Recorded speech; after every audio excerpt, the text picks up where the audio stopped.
রাসূলুল্লাহ সাল্লাল্লাহু আলাইহি ওয়াসাল্লাম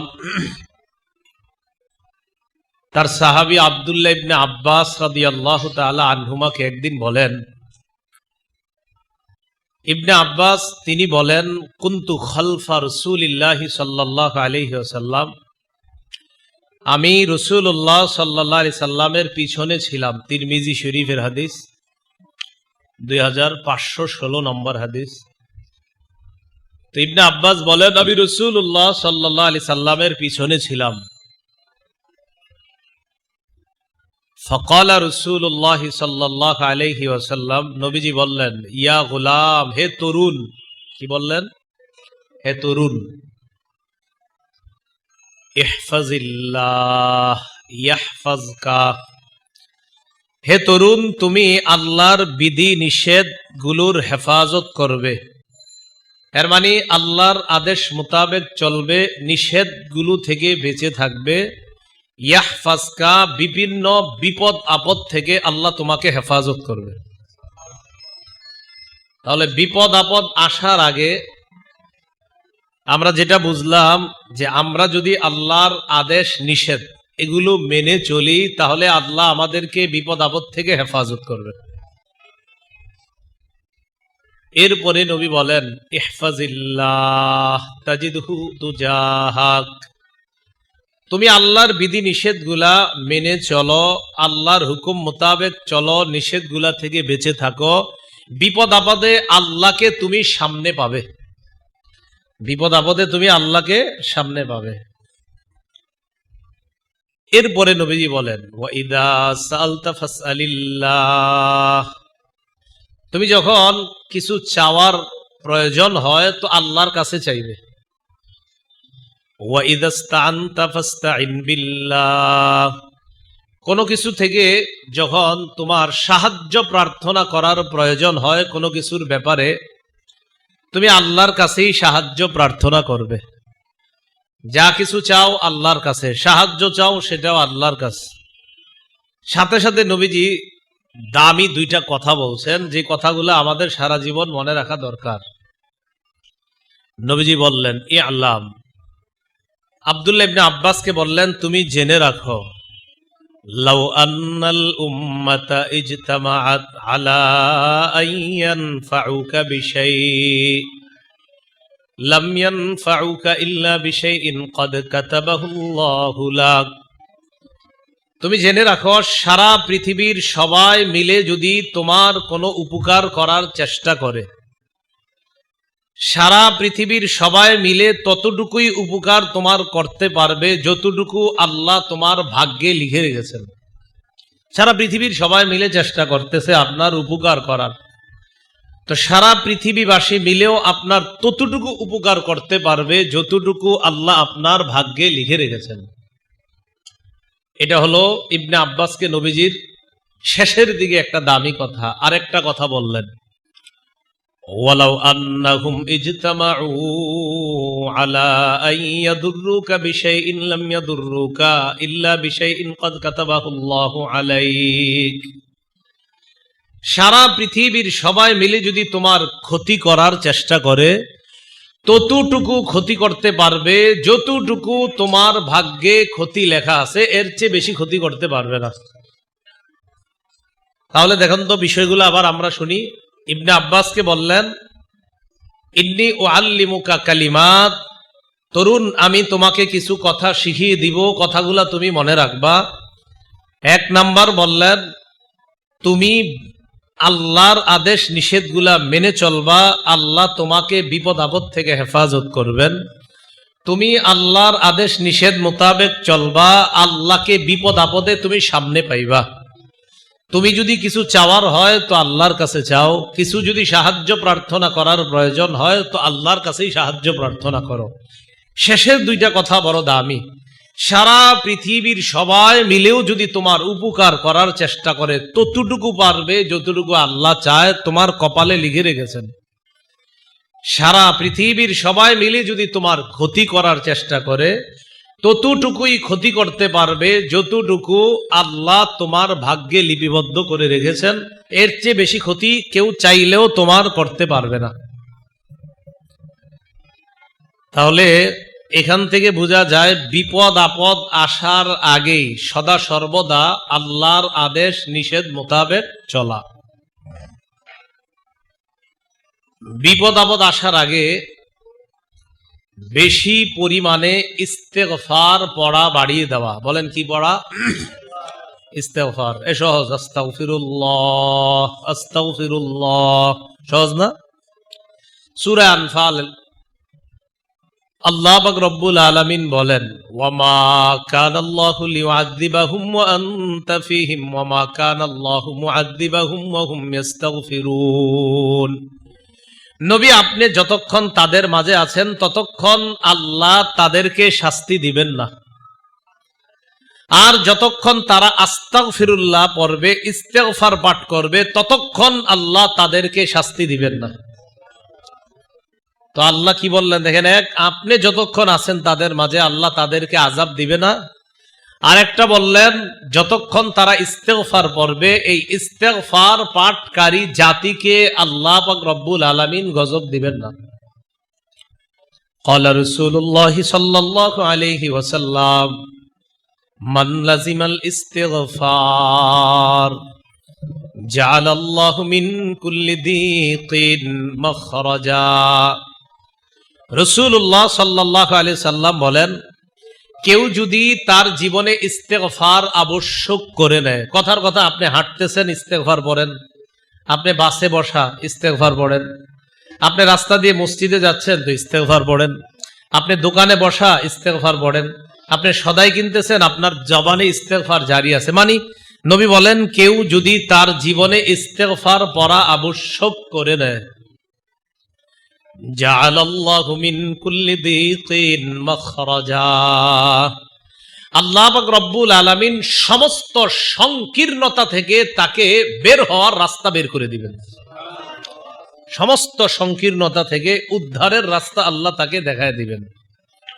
ওয়া মিন কুল্লি হাম্মিন ফারাজা।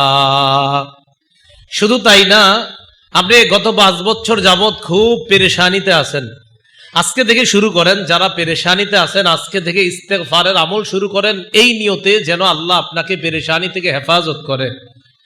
রাসূলুল্লাহ সাল্লাল্লাহু আলাইহি সাল্লাম বলেন, ইস্তেগফার যে ব্যক্তি পড়বে, ওয়া মিন কুল্লি হাম্মিন ফারাজা, আল্লাহ পাক রব্বুল আলামিন তাকে সমস্ত পেরেশানি থেকে মুক্তির ব্যবস্থা করে দিবেন। দেখেন, নবীজির এই কথাটা শুধু সুবহানাল্লাহ বলে সীমাবদ্ধ রাখবেন না, এটা বিশ্বাস করবেন যে আমার নবী বলছেন আস্তাগফিরুল্লাহ পড়লে পেরেশানি দূর হয়। আপনি হঠাৎ ঋণ হয়ে গিয়েছেন 20,000 50,000 টাকা, এটা একটা পেরেশানির বিষয়, ঋণ থাকাটা। আপনি ইস্তেগফার পড়া শুরু করেন, রাসূল বলছে অবশ্যই আল্লাহ আপনাকে এখান থেকে উত্তরণের রাস্তা ব্যবস্থা আল্লাহ করে দিবেন আপনার। তাহলে বিপদ আসার আগে ইস্তেগফার পড়া। দেখেন, আল্লাহ কিন্তু গজব দেয় না। ওই যে যেই জাতি ইস্তেগফার পড়ে তাদেরকে আল্লাহ আযাব দিচ্ছে না ইস্তেগফার পড়ার কারণে।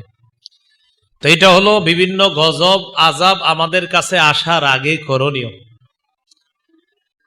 এরপরে বিপদ আপদ এর আলামত যদি দেখা যায়, এখনো আসে নাই, আলামত প্রকাশ পাইছে। এই আলামতের মধ্যে একটা আলামত এমন হতে পারে, দুনিয়ার মধ্যে যে বাতাস প্রবাহিত হয়, এই বাতাসের যে গতি আছে, এই গতি যদি স্বাভাবিক না হয়ে একটু অস্বাভাবিক হয়। যেমন সাধারণত স্বাভাবিকের চেয়ে অস্বাভাবিক গতিতে বাতাস আসলে আমাদের মাঝে একটা পেরেশানি কাজ করে। এখানে বিষয় বুঝার হলো, বাতাসের গতি অস্বাভাবিক হওয়া এটা কোরআন দ্বারা প্রমাণিত। এটা হতে পারে গতির স্বাভাবিক অবস্থার একটু পরিবর্তন হওয়াটা, এটা কোরআন দ্বারা প্রমাণিত। সূরা বাকারার 164 নম্বর আয়াতে আল্লাহ বলেন, ইন্না ফি খালকিস সামাওয়াতি ওয়াল আরদি ওয়াখতিলাফিল লাইলি ওয়ান নাহার ওয়াল ফুলকিল্লাতী তাজরি ফিল বাহরি বিমা ইয়ানফাউন নাস ওয়ামা আনজালাল্লাহু মিনাস সামাই মিন মাইন ফাআহইয়া বিহিল আরদা বা'দা মাউতিহা ওয়াবাসসা ফিহা মিন কুল্লি দাব্বা।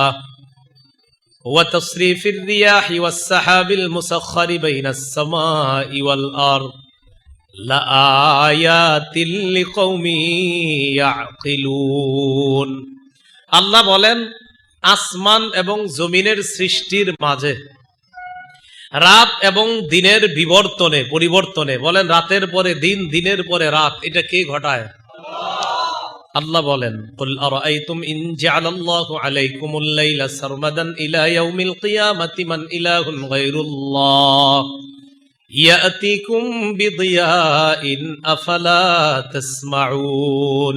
নবী, আপনি বলেন, তোমরা কি লক্ষ্য করেছো আল্লাহ পাক রব্বুল আলামিন যদি আলাইকুমুল লাইলা সারমাদা, এই রাতকে যদি আল্লাহ সারা জীবন রাত রেখে দেয়, তো বলো আল্লাহ ছাড়া কে আছে এই রাতকে আলোকিত করবে, দিনে রূপান্তরিত করবে? আছে কেউ?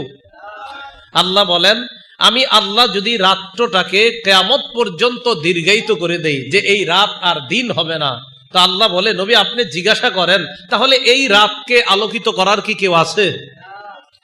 এরপরে কি কয় দেখেন, কুল আরাআইতুম ইন জাআলাল্লাহু আলাইকুমুন নাহারা সারমাদান ইলা ইয়াউমিল কিয়ামাতি মান ইলাহুন গায়রুল্লাহ ইয়াতিকুম বিলাইলিন তাসকুনুনা ফীহি আফালা তুবসিরুন। আল্লাহ বলেন, নবী আপনি প্রশ্ন করেন তাদেরকে, আল্লাহ যদি এই দিনকে কিয়ামত পর্যন্ত দিন রাখতেন, এই দিনকে যদি আল্লাহ আর কখনো রাত না বানাতেন, তাহলে আল্লাহ ছাড়া কি কেউ আছে যে এই দিনকে রাতে রূপান্তরিত করবে? তো আল্লাহ বলেন, ইন্না ফি খালকিস সামাওয়াতি ওয়াল আরদি ওয়া ইখতিলাফিল লাইলি ওয়ান নাহার, আসমান আর জমিনের সৃষ্টি, রাত এবং দিনের পরিবর্তনের মাঝে,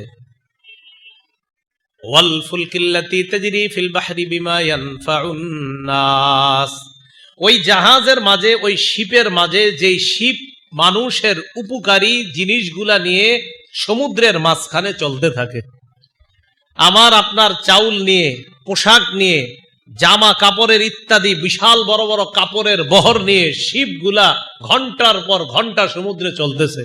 আল্লাহ বলে, মানুষ শোনো, তোমরা তোমাদের উপকারী জিনিসগুলা নিয়ে এই যে নৌকা, নৌযান, শিপ, বড় বড় জাহাজগুলা সমুদ্রে চলতেছে, ওয়ামা আনজালাল্লাহু মিনাস সামাই মিন মাইন ফাআহইয়া বিহিল আরদা বা'দা মাউতিহা, আল্লাহ আসমান থেকে যে বৃষ্টি অবতীর্ণ করেন, আর এই বৃষ্টির মাধ্যমে শুকিয়ে থাকা জমিনকে আবার সজীব করেন। ওয়াবাসসা ফিহা মিন কুল্লি দাব্বা, জমিনের মধ্যে সকল বিচরণশীল প্রাণীকে আল্লাহ ছেড়ে দেন, যেন তারা আরামে আয়েশে চলতে পারে।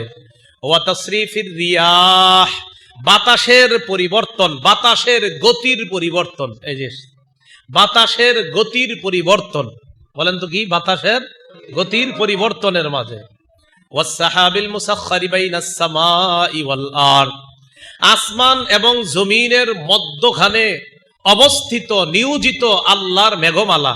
দেখেন, আমরা যে মেঘ দেখি, এই মেঘ কিন্তু এমন না যে এটা মনে হয় আকাশের সাথে লেগে আছে, বিষয়টা এমন না। অনেক সময় আপনি বিমান দিয়ে চলবেন, দেখবেন মেঘের ভিতর দিয়ে যাচ্ছেন। তো আল্লাহ বলে, দেখো আমি আল্লাহ আসমান জমিনের মাঝে নিযুক্ত মেঘমালা, বৃষ্টি হয় না কিন্তু আমি ঝুলাইয়া রাখছি, আমি চাবো তো বৃষ্টি হবে, এইভাবে আল্লাহ ঝুলাইয়া রাখছে।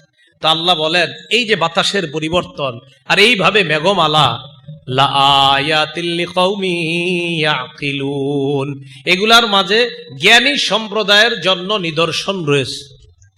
জ্ঞানী সম্প্রদায়ের নিদর্শনটা কি? জ্ঞানী মানুষ যারা, তারা যখন দেখবে বাতাস স্বাভাবিক গতির চাইতে অস্বাভাবিক হয়ে যায়, তখন তারা গবেষণা করবে, আচ্ছা বাতাস কেন এমন হচ্ছে, ও মনে হচ্ছে আমাদের মনে হয় কোনো ভুল ভ্রান্তি হয়ে যাচ্ছে। ওই যে আবার আগের কথায় আসেন, আল্লাহ বলছেন, তুমি যদি আল্লাহর আদেশ নিষেধগুলা সঠিকভাবে পালন করো, তো আল্লাহ তোমাকে হেফাজত করবে। তো যখন এমন একটা পরিস্থিতি সৃষ্টি হয়, তখন বোঝা উচিত যে মনে হচ্ছে আমাদের কোনো ভুল ভ্রান্তি হয়ে গিয়েছে, না হয় কেন স্বাভাবিক অবস্থা অস্বাভাবিক হবে, নিশ্চিত আমাদের কোনো ভুল হচ্ছে, এটা জ্ঞানীরা চিন্তা করবে। আর যারা অজ্ঞান, তারা কি চিন্তা করবে? এরা বলবে, মনে হয় বিল্ডিং এর পাইলিং ঠিক মতো দেওয়া হয়নি। কি হয় নাই? যে পাইলিংটা মনে হয় ঠিক মতো দেওয়া হয় নাই, এই জন্য উপরের ছাদে একটু ভাঙা দেখা দিচ্ছে। কথার কথা, এটা ভয়ঙ্কর বিপদ আসলো, তো মনে করেন ছাদ ভাঙা দেখা দিল, তো জ্ঞানীরা চিন্তা করবে আমার কোনো ভুল হয়ে গেছে। অজ্ঞানরা চিন্তা করবে পাইলিং এ মনে হয় কোনো ঝামেলা আছে। আল্লাহ কয় না, আরে আমি আল্লাহ পাইলিং আরো মজবুত দেও, আমি চাইলে এটা নাস্তানাবুদ করে দাও, আমার কাছে কোনো ব্যাপার না।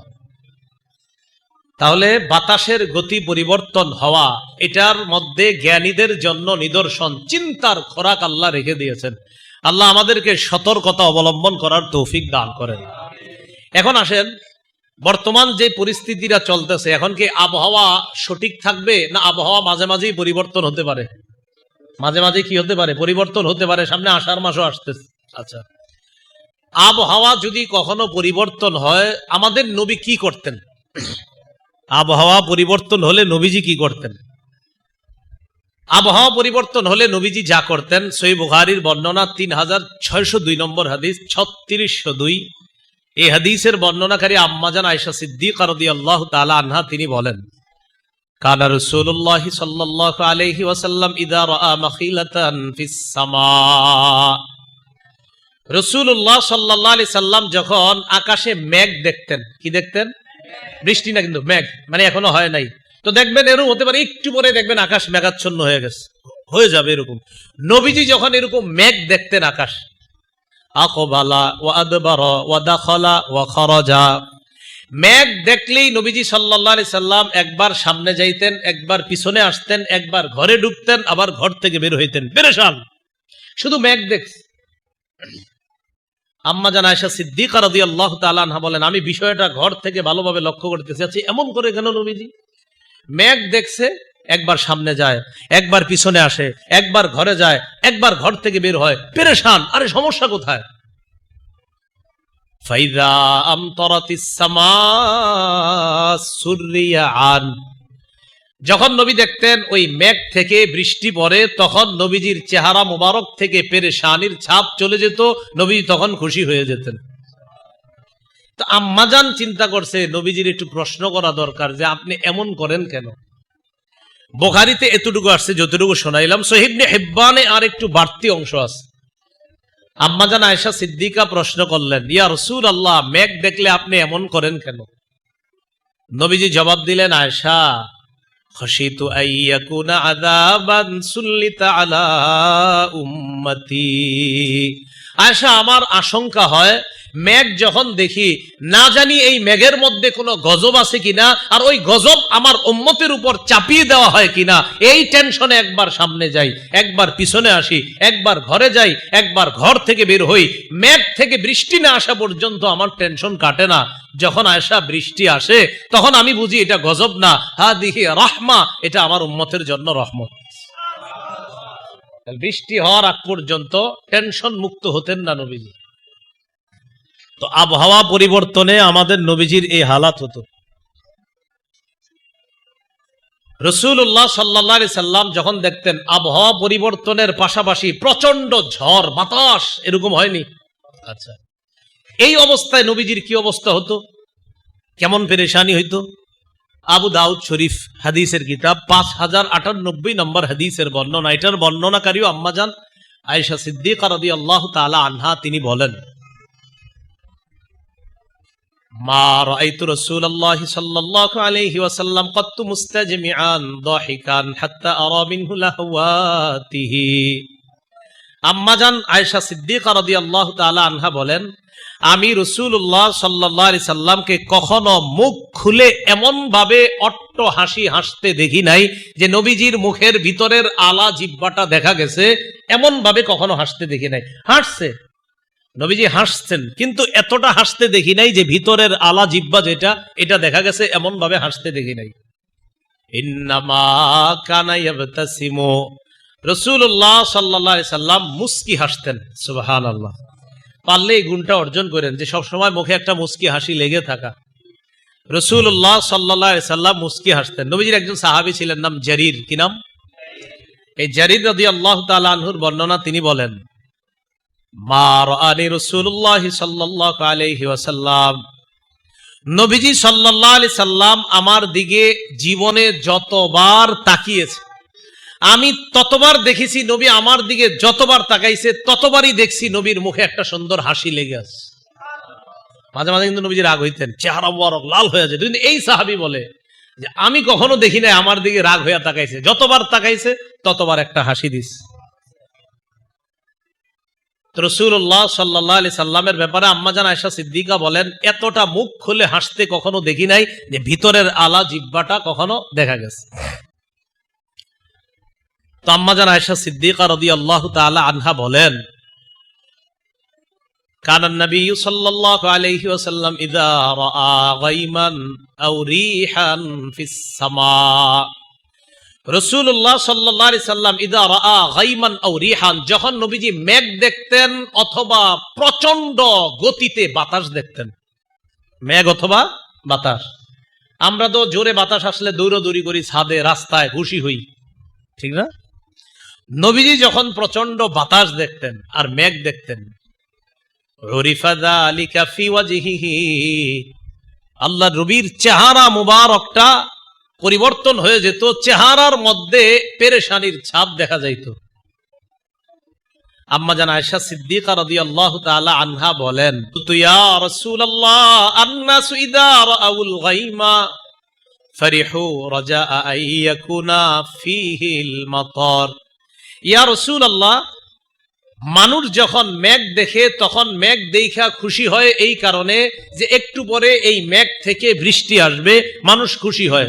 আর আপনি পুরা ভিন্ন, আরাকা, আমি আপনাকে দেখি ইযা রাআইতাহু, যখন আপনি মেঘ দেখেন, উরিফা ফি ওয়াজহিকাল কারাহিয়া, আপনার চেহারার মধ্যে একটা পেরেশানির ছাপ দেখা যায়। ঘটনা কি? সব মানুষ খুশি হয় আর আপনি পেরেশান হন। মানুষ খুশি হয়, আমরা কিন্তু হই হুল্লোড় করি, খুশি হই, প্রায় অনেকেই খুশি হয়, হই হুল্লোড় করে, পাঞ্জাবি টাঞ্জাবি সব খুইলা সাথে দাঁড়ায় থাকে, একটু পরে একটা ভাবসাব নিবে, কথার কথা।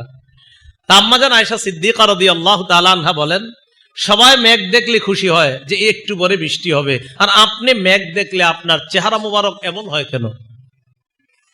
ফাকালা রাসূলুল্লাহ সাল্লাল্লাহু আলাইহি ওয়াসাল্লাম, মা ইউআম্মিনুনি আন ইয়াকুনা যালিকা ফীহি আযাব ক্বাদ উযযিবা কওমুন বিররিহ। আয়েশা, এই নিশ্চয়তা আমারে কে দিবে যে এই মেঘের মধ্যে আযাব নাই? এই নিশ্চয়তাটা আমারে কে দিবে বলো? যদি এটার মধ্যে কোনো আযাব থেকে থাকে, এই বাতাসের মধ্যে যদি কোনো আযাব থাকে। আয়েশা, জানো আমি এটা কেন বললাম? এক জাতি ছিল দুনিয়াতে যাদেরকে বাতাস দিয়ে ধ্বংস করা হয়েছে। কি দিয়ে? এই জন্য নবীজি বাতাস দেখলে পেরেশান হয়ে যেতেন যে এটা কিনা আবার গজব কিনা। তখন নবীজি বললেন, রাআ কওমুন আল আযাব, এক সম্প্রদায় আযাব দেখছে, আযাব দেখার পর ফাকালু হাযা আরিদুম মুমতিরুনা, এই সম্প্রদায় দ্বারা কারা উদ্দেশ্য মনে রাখবেন? আদ সম্প্রদায়, হুদ নবীর জাতি, আদ সম্প্রদায় উদ্দেশ্য। সূরা আহকাফের 24-25 নম্বর আয়াত, 26 নম্বর পারায় আল্লাহ পাক রব্বুল আলামিন তাদের ব্যাপারে বলেন, ফালাম্মা রাআউহু আরিদাম মুস্তাকবিলা আওদিয়াতিহিম ক্বালু হাযা আরিদুম মুমতিরুনা। হুদ নবী তাদেরকে দাওয়াত দিলেন, দাওয়াত দেওয়ার পর ওই জাতি হুদ নবীরে বলল, হুদ তুমি যে আমাদেরকে দাওয়াত দাও, ইন্না লানারাকা ফি সাফাহা, আমরা তোমার মাঝে নির্বুদ্ধিতা দেখতেছি, তোমাকে আমরা একজন বোকা মনে করি। দাওয়াত দিছে কি মনে করে? তোমারে আমরা বোকা মনে করি। আর ওয়া ইন্না লানাযুন্নুকা মিনাল কাযিবিন, নাউযুবিল্লাহ, আমরা তোমাকে মিথ্যাবাদী মনে করি। আদ জাতি, হুদ নবীর জাতি দাওয়াত দেওয়ার পর তারা বলল, আমরা তোমারে মিথ্যাবাদী মনে করি। এই কথা বলার পর হুদ আলাইহিস সালাতু ওয়াস সালাম বললেন, ইয়া কওমি লাইসা বি সাফাহা, ও আমার সম্প্রদায়, আমার মাঝে কোনো নির্বুদ্ধিতা নেই। ওয়ালাকিন্নী রাসূলুম মির রাব্বিল আলামিন, আমি বিশ্ব জগতের রবের পক্ষ থেকে একজন বার্তাবাহক, একজন প্রেরিত রাসূল। উবাল্লিগুকুম রিসালাতি রব্বি, আমি শুধুমাত্র আমার রবের দায়িত্ব তোমাদের কাছে পৌঁছায়া দেই। ওয়া আনা লাকুম নাসিহুন আমিন, আমি তোমাদের জন্য একজন বিশ্বস্ত কল্যাণকামী, আমি তোমাদের জন্য একজন বিশ্বস্ত কল্যাণকামী। মনে রাখবেন, সারা পৃথিবীর হক্কানি উলামায়ে কেরাম জাতির কল্যাণকামী। সারা পৃথিবীর হক্কানি যত উলামায়ে কেরাম আছে, ইমাম আছে, খতিব আছে, যারা সবাই জাতির কল্যাণকামী। বলেন জাতির কি কল্যাণকামী? হুদ নবী বললেন, আমি তোমাদের একজন কল্যাণকামী। আমি মিথ্যা কথা বলছি না। তো এই কথা বলার পর তারা পাল্টা চ্যালেঞ্জ করলো। হুদ নবী বললেন, দেখো আমার কথা না মানলে গজব আসবে। এই জাতি কি কয় জানেন? কয় ঠিক আছে, যদি এরকমই হয়, যদি গজব এসেই আমাদের উপরে আল্লাহ গজব দিবে বলে তোমার মনে হয়, তো আল্লাহরে বলো গজব দিতে। আল্লাহরে বলো। হুদ নবী তাদেরকে জানায়া দিলেন, শোনো, আল্লাহ তোমাদেরকে অলরেডি গজব দিবে, গজব আসতেছে। তো ফালাম, এইবার দেখেন সূরা আহকাফের 24 নম্বর আয়াতে আল্লাহ কি বলেন? ফালাম্মা রাউহু আরিদাম মুস্তাকবিলা আউদিয়াতিহিম, এরা একদিন দেখে তাদের ঘরের উপত্যকা, তাদের টিলাগুলা, ওই টিলাগুলার মধ্য থেকে বাতাস প্রবাহিত হচ্ছে, হালকা বাতাস, আর আকাশে এরকম মেঘ মেঘ দেখা যাচ্ছে, আর বাতাস আসছে। এখন তারা কি বলল? হাদা আরিদুম মুমতিরুনা, বাতাসে মনে হচ্ছে একটু পর আমাদেরকে বৃষ্টি দিবে, এটা তো রহমতের বাতাস, এটা তো কোনো খারাপ না, এটা তো ভালোই লাগতেছে। এরা কারা বলল? আদ জাতি।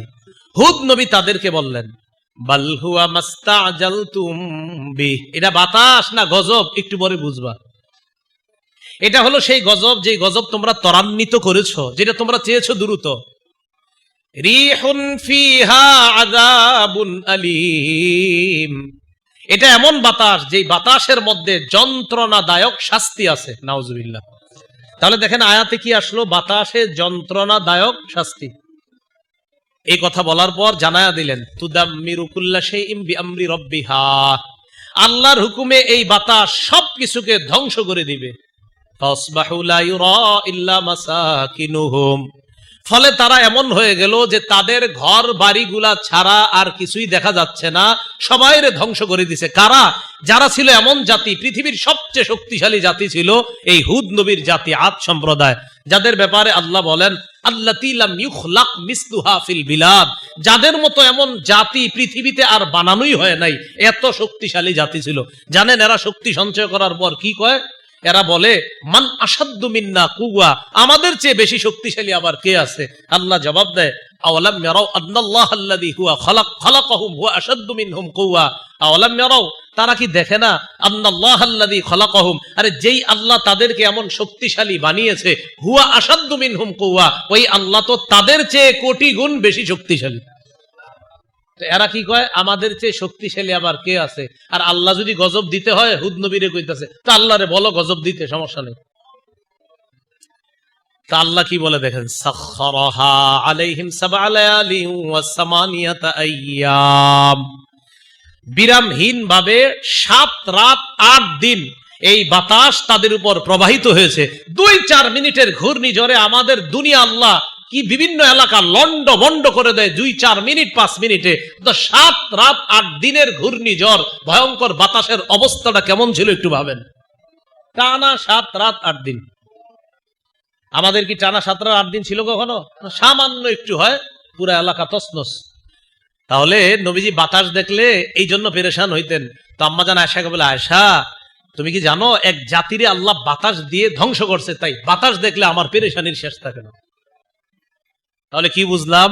প্রথমে জানলাম আবহাওয়া পরিবর্তনে নবীজির অবস্থা পরিবর্তন হতো, বাতাসের গতি বেগ যখন পরিবর্তন হবো, নবীজির চেহারাই পরিবর্তন হয়ে যেত পেরেশানির কারণে। এখান থেকে বোঝা যায় বাতাসের পরিবর্তন হওয়া এটা কোরআন দ্বারা প্রমাণিত, বাতাসের পরিবর্তন হয়েছে নবীর যুগে, এটাও হাদিস দ্বারা প্রমাণিত। এবার কথা হলো, এতক্ষণ জানলাম আমরা এই গজব আসার আগে আমরা ঠিক হয়ে যাওয়া দরকার। ঘটনা চক্রে যদি এসে যায় তখন কি করা? যদি এসে যায়, এসে যাওয়ার পরে আমাদের মৌলিকভাবে 4টি করণীয় আমরা মনে রাখবো। বলেন কয়টি? 4টি। 1 নম্বর করণীয়, বাতাসকে গালি দিব না। বলেন সবাই। বাতাসে গালি দেয় কেমনে? ঘটনা চক্রে আপনার যদি ক্ষতি হয়, ঠিক এরকম বাতাস মেজাজটা খারাপ লাগে, আর পায় না, আপনি বাতাসে গালি দিয়ে দিচ্ছেন, মানে আপনার ক্ষতি হয়েছে। নবীজি বলে দিয়েছেন বাতাসকে গালি দেওয়া যাবে না। আবু দাউদ শরীফের 5097 নম্বর হাদিসের বর্ণনা, রাসূলুল্লাহ সাল্লাল্লাহু আলাইহি সাল্লাম বলেন, আর-রিহু মির রাউহিল্লাহ, শোনো তোমরা, বাতাস এটা আল্লাহর পক্ষ থেকে রহমত। সুবহানাল্লাহ। বাতাস কার পক্ষ থেকে রহমত? আল্লাহ। ফারাউহুল্লাহি তা'তি বির রাহমাতি ওয়া রাউহুল্লাহি তা'তি বিল আযাব। বাতাস কখনো আল্লাহর রহমত নিয়ে আসে, কখনো গজব নিয়ে আসে। বলেন, বাতাস কখনো আল্লাহর রহমত নিয়ে আসে, আবার কখনো গজব নিয়ে আসে। বাতাস এটা আল্লাহর রহমতের অন্তর্ভুক্ত। তো নবীজি বলেন, শোনো, বাতাস কখনো রহমত নিয়ে আসে, আবার গজবও নিয়ে আসে। ফাইদা রাআইতুমুহা, যখন তোমরা বাতাস দেখবা, লা তাসুব্বুহা, তখন তোমরা বাতাসকে গালি দিবা না। দেখেন, আমাদের বর্তমান যে অবস্থাটা চলতেছে, যে আবহাওয়ার পরিবর্তন চলতেছে, হঠাৎ হঠাৎ বাতাস একটু জোরের বেগে প্রবাহিত হতে পারে। তো মাথায় রাখেন, এটা কিন্তু আপনার কিছু একটা ক্ষতি হয়ে গেলে, ঘটনাচক্রে আপনার বারান্দার একটা ফুলের টপ পইরা ভেঙে গেছে, আর থোর বাতাস আসার আর সময় পায় না, এরকম বলে না।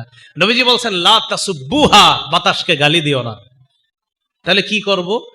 নবীজি বলেন, ওয়াসালুল্লাহ খায়রাহা, বাতাসের কল্যাণ বাতাসের রবের কাছে চাও। সুবহানাল্লাহ। বাতাসের কল্যাণ বাতাসের রবের কাছে চাও। ওয়াস্তাইযু বিল্লাহি মিন শাররিহা, আর বাতাসের রবের কাছে এই বাতাসের অকল্যাণ থেকে পানাহ চাও। ভয়ঙ্কর জোরে বাতাস আসতেছে, তখন আল্লাহরে বলবেন, আল্লাহ, বাতাসের যতটুকু অংশ ভালো এতটুকু আমাকে দেন, যতটুকু অংশ গজব আছে আল্লাহ অতটুকু অংশ থেকে আমাকে আপনি হেফাজত করেন। তাহলে বাতাসকে গালি দিবেন না রবের কাছে বলবেন? বলা। তাহলে এক নাম্বার করণীয় আমাদের, বাতাস প্রচন্ড জোরে আসলে, কখনো ঝড়ের বেগে আসলে কাকে গালি না দেওয়া? বাতাসকে গালি দেওয়া যাবে না। 2 নম্বর, বলেন তো, ঘূর্ণি ঝড়ে বা বাতাস একটু অস্বাভাবিক গতিতে হলে ক্ষয়ক্ষতি হয় কিনা? দোকানের একটা চাল পড়ে গেছে, আপনার বিদ্যুতের লাইন ছুটে গেছে, অনেক ক্ষতি হয়ে গেছে। এই ক্ষতি হলে তখন ধৈর্য ধারণের সাথে সাথে এটা পড়েন আমার সাথে, ইন্না লিল্লাহি ওয়া ইন্না ইলাইহি রাজিউন। সূরা বাকারা 155 থেকে 157 নম্বর আয়াতে আল্লাহ বলেন, ওয়ালানাবলুওয়ান্নাকুম বিশাইইম মিনাল খাউফি ওয়াল জু'i ওয়া নাকসিম মিনাল আমওয়ালি ওয়াল আনফুসি ওয়াত থামারাত, আমি তোমাদেরকে পরীক্ষা করব কিছু ভয় দ্বারা, কিছু ক্ষুধা দিয়ে। আমি তোমাদেরকে পরীক্ষা করব মিনাল খাউফ, আমি তোমাদেরকে ভয় দিয়ে পরীক্ষা করব। ওয়াল জু'i, ক্ষুধা দিয়ে পরীক্ষা করব। ওয়া নাকসিম মিনাল আমওয়াল, তোমার কিছু সম্পদ আমি ছিনিয়ে নিব। ওয়াল আনফুস, এমন হতে পারে তোমার আত্মীয় স্বজনের কোনো মানুষকে আমি ছিনিয়ে নিব, মানে মারা যাবে, 2-3 জন মারা যেতে পারে, এরকম হতে পারে। ওয়াত থামারাত, তোমার ফল ফলাদি ফসল ইত্যাদিও নষ্ট হতে পারে। কিছু আম ধরছে প্রায় হাজার হাজার, হঠাৎ ঝড়ের কারণে 500-600 আম নষ্ট হয়ে যাওয়া, এটা হতে পারে, হয় না এরকম? আচ্ছা, তো আল্লাহ বলেন, এরকম যদি হয়, ওয়াবাশশিরিস সাবিরিন, নবী ওই অবস্থায় যারা ধৈর্য ধারণ করে আপনি তাদেরকে সুসংবাদ জানায়া দেন। এমন নবীজিরে আল্লাহ জানায়া দেয়, নবী ধৈর্যশীল কারা? আল্লাযীনা ইযা আসাবাতহুম মুসিবাতুন ক্বালু ইন্না লিল্লাহি ওয়া ইন্না ইলাইহি রাজিউন, যারা বিপদ দেখে ধৈর্য ধারণ করে পড়বে ইন্না লিল্লাহি, আমরা আল্লাহর জন্য, ওয়া ইন্না ইলাইহি রাজিউন, আমরা আল্লাহর কাছেই ফিরে যাব। কি মনে থাকবে নি? 1 নাম্বার, বাতাসকে কি করা যাবে না? গালি দেওয়া যাবে না। 2 নাম্বার, ধৈর্যের সাথে ইন্না লিল্লাহি ওয়া ইন্না ইলাইহি রাজিউন পড়া। 3 নম্বর, প্রচন্ড বাতাস আসলে নবীজি একটা দোয়া পড়তেন, এই দোয়াটা আমার সাথে আজকে শিখে নেন। আরবিটা মুখস্থ থাকলে ভালো, না পারলে বাংলাটা বলবেন। মুসলিম শরীফের 1970 নম্বর হাদিসের বর্ণনা, কানা রাসূলুল্লাহ সাল্লাল্লাহু আলাইহি সাল্লাম ইযা আসফাতির রিহ, যখন প্রচন্ড বাতাস হতো তখন নবীজি পড়তেন। পড়েন আমার সাথে, আল্লাহুম্মা ইন্নী আসআলুকা খায়রাহা ওয়া খায়রা মা ফিহা ওয়া খায়রা মা উরসিলাত বিহি ওয়া আউযু বিকা মিন শাররিহা ওয়া শাররি মা ফিহা ওয়া শাররি মা উরসিলাত বিহি। এবার একটু মন দিয়ে শুনেন, বলা লাগবে না, আমি বলি। বাংলাটা হলো, আল্লাহ আপনার কাছে এই বাতাস, বাতাসের মাঝে এবং বাতাসকে যে কল্যাণ দিয়ে পাঠানো হয়েছে, আল্লাহ এই বাতাসের কল্যাণ, বাতাসের মাঝে যত কল্যাণ, এই বাতাসকে যত কল্যাণ দিয়ে পাঠানো হয়েছে আপনার কাছে সব চাই। আল্লাহ এই বাতাসের অকল্যাণ, এই বাতাসের মাঝে ভিতরে যত অকল্যাণ, এই বাতাসকে যত অকল্যাণ দিয়ে পাঠানো হয়েছে সবগুলা থেকে আপনার কাছে পানা আছে। তাহলে একটা হলো কল্যাণগুলা আপনার কাছে চাই, আর অকল্যাণ যত আছে এগুলা থেকে আপনার কাছে পানা চাই। তো কখনো যখন প্রচন্ড বাতাস শুরু হবে, ঘরে বসে বসে জানালা দিয়ে তাকায় দেখতেছেন, বাস এই দোয়াটা পড়তে থাকেন, বাংলাটা বলতে থাকেন, আল্লাহ এই বাতাসের কল্যাণ আমাকে দেন, অকল্যাণ থেকে আমাকে হেফাজত করেন, কল্যাণ আমাকে দেন, অকল্যাণ থেকে হেফাজত। এতটুকু বলা যাবে তো ইনশাআল্লাহ। 4 নাম্বার, প্রচন্ড বাতাসের পাশে পাশে মাঝে মাঝে কখনো দেখবেন আকাশের গর্জন হয়, যেটারে আমরা বাংলায় সহজে বলি ঠাডা, নাকি?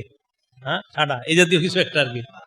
গর্জন, আকাশের বজ্র ধ্বনি বা গর্জন।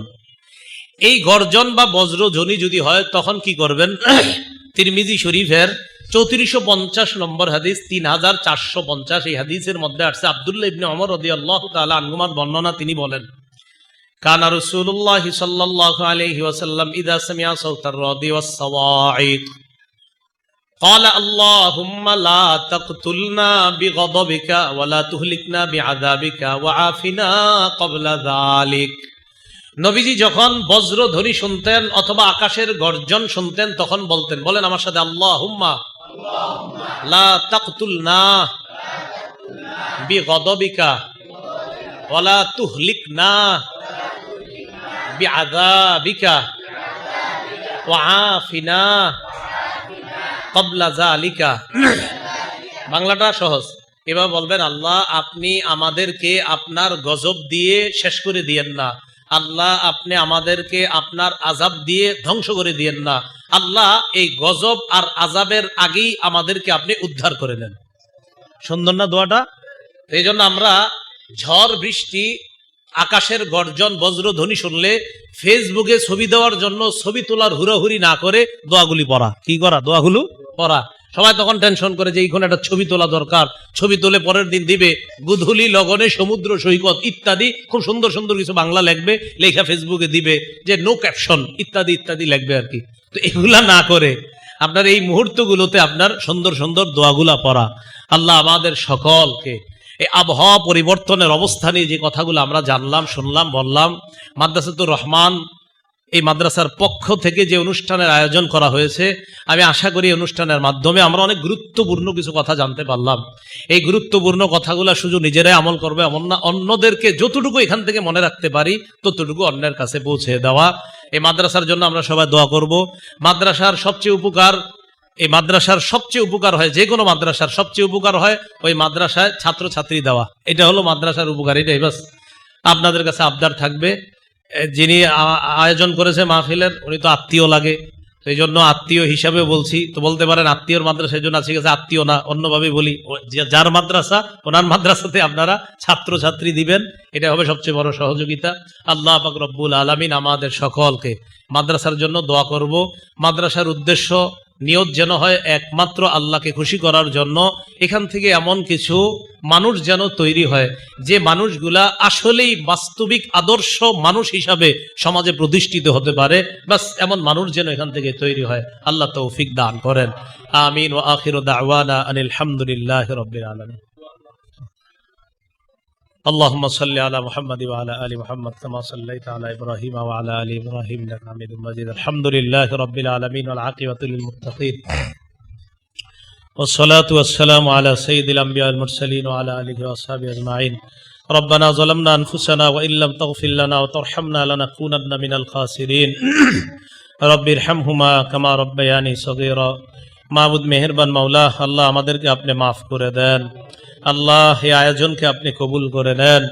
আল্লাহ আল্লাহ প্রাকৃতিক দুর্যোগ নিয়ে যে কথাগুলো শুনলাম, আল্লাহ আবহাওয়া পরিবর্তন নিয়ে যে আলোচনাগুলো আমরা কোরআন সুন্নাহ মোতাবেক শুনলাম, আল্লাহ বিভিন্ন অবস্থায় বিভিন্ন পরিস্থিতিতে বিপদ আপদে যেন এই আমলগুলো আমরা করতে পারি তৌফিক দান করেন।